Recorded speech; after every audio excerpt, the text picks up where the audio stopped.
This Epstein situation is just getting weirder and weirder. I already knew there's always been something fishy with Epstein and him being in that jail, and then them saying that he took his own life. Because I know when you have serious connections in the government, politicians, and a lot of money, and blackmail on people. Now this is all quote unquote conspiracy theory, but if this is the case, he would definitely be able to manipulate the media and make people believe that he's dead. And he's just on another island. Bro, this world is so damn big. There could easily be an island. Are you flying planes? Do you know the exact where all the islands are? Nah. They can have hidden islands. But they're saying that now they're seeing that a whole entire minute has been missing from his jail cell clip. Like a clip of him in his jail cell, like real security footage. They're saying that on like his last day that he was there, a minute is missing. Why? Why is it being tampered with is my question. Let's see what's going on. So we're going to get into this clip along with a lot of other shocking videos that you don't want to miss. It's the controversial video that is triggering a MAGA mutiny. It's supposed to show raw footage of the jail cell where Jeffrey Epstein was being held the night he committed suicide. The video was released by the Department of Justice to prove that no one entered Epstein's cell before he was found dead, and that he really did take his own life. But it's only fueling more conspiracy theories. Look, the video jumps just before 11:59 to midnight. There's 1 full minute missing. Attorney General Pam Bondi tried to explain the missing minute. Every night the video is reset, and every night should have the same minute missing. I spoke with forensic video expert Andrew Garrett. Do you think this is every night should have the same exact minutes missing? If that's a reset of the camera. If that's not the case, and there's just a missing clip on that night, this is the most obvious cover-up possible. Really the raw footage? No, not at all. We've got major problems with this video. You have a missing section in the video. These are 2 actual videos stitched together. So do you believe this video was purposely edited? It definitely looks suspect. Pam Bondi's declaration that there was nothing suspicious about Epstein's death is leading to a MAGA civil war. Fox News personality Laura Ingram spoke at a conservative gathering over the weekend. What the Las hell Vegas. is going on in Las Vegas? We are on Tropicana What's going on over there? in front of the Walmart. Every last one of the light poles, the electricity poles are down. This goes for miles. How does that even We ain't happen? got no power. I don't know what the heck is going on. This Damn. goes for miles, y'all. Look at the cords on the ground. It goes all the way down. Miles. What the heck? One must have fell first, and then all of them must have just fell after. What the? All of these are down, y'all. Every last one of the powers down. Storm isn't a once in a lifetime, it's a once in forever. I found some very weird stuff, but first, we have areas close to San Antonio now being flooded, around Austin, other rivers, etc. The death toll so far as the number climbs every 30 minutes as they find more bodies is now 47. And now they're saying there's actually 27 young girls missing. Right here you see a post by New York Post detailing the whole camp and all that situation. And completely unrelated, not relevant whatsoever. At the same time with this hurricane tropical storm coming to the East Coast and this stuff happening in Texas, we have the Weather Channel doing a report on this. Their words. Captain Hart wrote in his logbook that he and his co-pilots flew directly through the cloud and released dry ice into it. Then they descended to check if any rain would fall. And again, completely unrelated, they just did this story a few hours ago again on the Weather Channel. The most insane part about this storm was the rising of the river by 26 foot in 45 minutes. I've never even heard of such a thing in my life. We have Texas officials blaming the National Weather Service for not being able to call this the way it was. We also have the National Weather Service months prior coming. But Bro, what the hell even is the National Weather Service? Because it better just be news reporters. Bro, these people over here making artificial weather? Ain't no way. Out and saying they can't detect things like they used to because of all the changes. You know, administrative, federal things have been changed. It's almost like it's the perfect situation for the perfect storm. You can look at your own forecast, and the amount of rain that fell in this specific location was never in any of those forecasts. Now, again, completely irrelevant, not related whatsoever. I'm just trying to get familiar with the area. Just 1 month ago, Kirk County citizens were all standing up saying we're not going to be having any lithium battery storage here. That they need to stand up and use Thick white foam.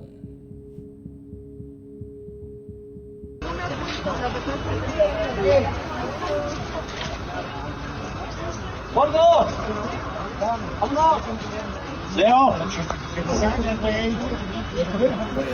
What type of white foam party is this? That's blocks. And I don't see no party. This looks like very intentional by someone. What is going on? That's crazy. Just getting weirder and weirder. I want you to take a look at this. So it's Fashion Week in Paris, and Rick Owens has this exhibit. Rick Owens is like the biggest name in the fashion industry. He has this exhibit called the Temple of Love. Now, inside of this temple, he has a statue of himself pissing. Now, I thought this was fake at first, but it's real and people are amazed at it. And it doesn't stop there. His actual runway or the show itself, his models are fully clothed, walking through water and falling into it with this dark, eerie vibe.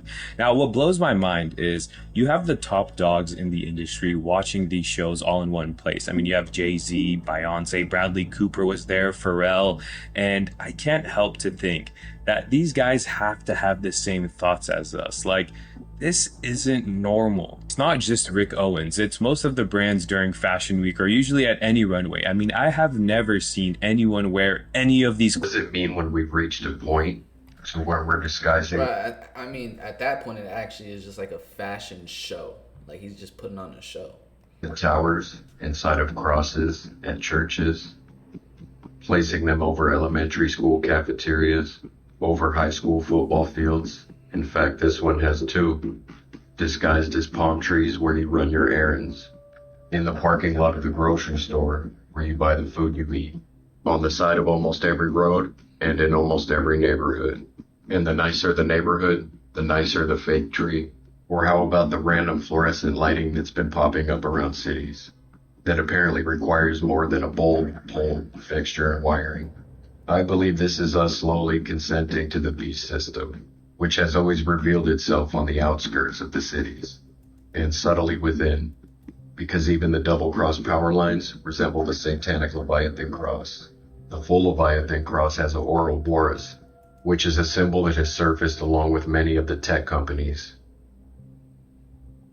Something supernatural is going on here. I mean, you know, there's some videos I see that it's like, yo, he's reaching. It is just the infinity symbol. You can see those symbols in a lot of things. If we're gonna go off like the cross. Look right here. Look right here. Right here. Look. Watch. What is that? What is that? And it's just gone, bruh.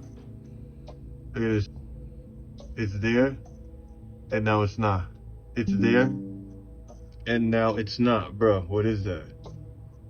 That's his baby hiding behind his leg. Bruh. What is that?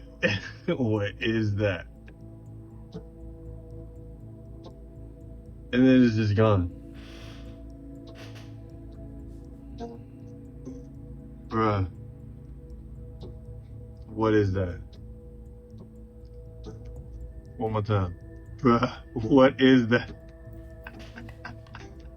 So a couple weeks ago, I found this site on the dark web that was selling shoes, but it was kind of weird because all the shoes had names and ages. I ordered these ones right here. When the boots came, they looked about how they looked on the site, but one of them had a VHS tape in it. And when they came in the mail, I tested them with luminol, and they lit up.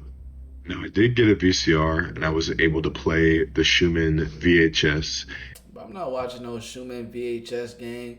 This is already looking like the beginning of a horror story. What the hell? It was really Why are you creepy. getting the VHS, gang? Most importantly, there was a bunch of slots on it called submissions where people, it seemed like, had to submit videos of them harming people wearing the boots. Basically, it seems like if your submission is rejected, you get...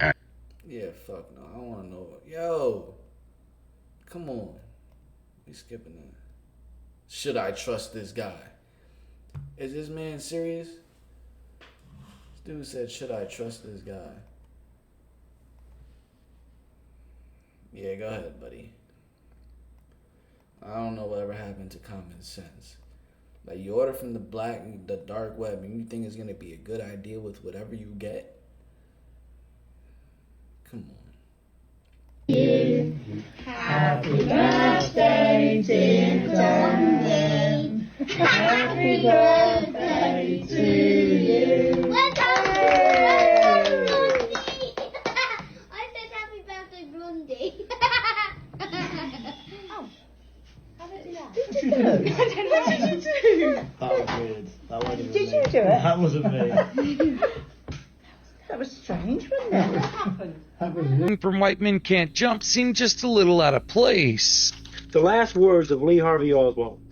It wasn't me, it was the CIA. Now, at first, it seemed like a throwaway line from a bad joke, but when you dig deeper, you realize there was a lot more meaning behind what Woody Harrelson's character was saying in this scene. You see, Woody Harrelson's father, Charles Harrison, was a legitimate hitman for the Mafia who died in prison in 2007 where he was serving 2 life sentences. But that's just the tip of the iceberg because Charles Harrelson was also suspected of being involved in the assassination of John F. Kennedy. In fact, Charles Harelson was one of the infamous 3 tramps arrested shortly after the assassination of JFK had taken place. The tall tramp turned out to be Charles Harelson, Woody Harrelson's father. Charles Harelson was very closely involved with criminals who had strong connections within the CIA, and he was an associate of Jack Ruby, the nightclub owner who ended up Lee Harvey Oswald before he had the chance to spill the beans. And what makes things even crazier is White Men Can't Jump wasn't the only movie connection between Woody Harrelson and his father. In the novel No Country for Old Men, Sheriff Ed Tom Bell referred to the assassination of a judge in San Antonio, Texas. Now, this event actually took place in real life, and the perpetrator was none other than Woody Harrelson's father. Remember those 2 life sentences he was serving? Well, it was as a result of him that judge in San Antonio. And in the movie No Country for Old Men, Woody Harrelson just so happens to portray a hitman from Texas. Just how... Like, I feel at this point, like, I have to hear what his point is because I've invested so much time with no fucking point, gang. I'm tired of this dude, gang. What is the point? Get to the point now, please. Gang, what is he trying to say? Dangerous, isn't he? Compared to what? The bubonic plague? Which of course brings us back to this random out-of-place scene from White Men Can't Jump. Given everything we just talked about and all the connections between Woody Harrelson and his father, this scene becomes a lot more interesting. But check this out. The last words of Lee Harvey Oswald. It wasn't me, it was the CIA. No, get it? Yeah. I got it. It's the old world structures. We've proven that. And it's been shown to a lot of people. And we will continue to do that. But today, I want to show.